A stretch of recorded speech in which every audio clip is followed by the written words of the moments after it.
bersama hadir pada hari ini bagi menyempurnakan majlis perasmian Jok Mado di Kenang. Satu inisiatif eco-pelancongan berasaskan komuniti di Perak yang mencerminkan kerjasama erat antara kerajaan, organisasi pelaksana, rakan pembiaya dan juga komuniti setempat.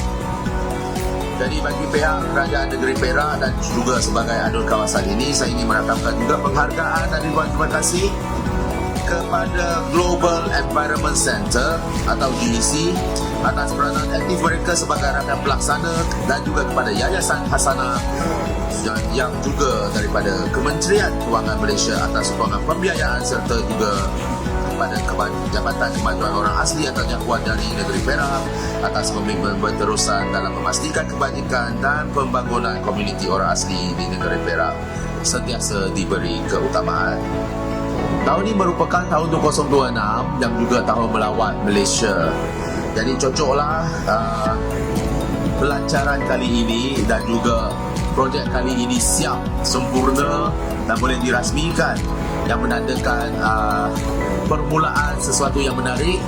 Kampung Kenang ataupun Jalok Tinggi ini berada di dalam peta pelancongan negeri Perak.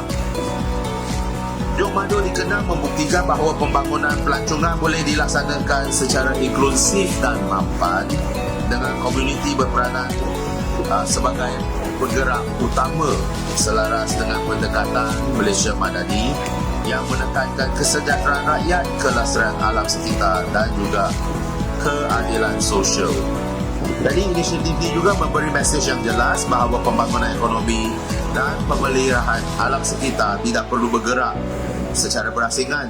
Sebaliknya, boleh saling melengkapi apabila dirancang dengan teliti dan dilaksanakan bersama komuniti melalui kaedah pintar atau pendekatan public-private partnership. Kita boleh lihat di sini di mana dengan harapan kita apabila kita membangunkan kawasan pelancongan ini, kita berharap anak-anak muda kampung tidak perlu meninggalkan kampung. Anak-anak muda kampung boleh mencari rezeki di dalam kampung, tempat kegemaran mereka. Boleh membuktikan dengan menjaga alam sekitar, kita boleh mampu mencari lebih rezeki daripada apa kita dapat di bandar.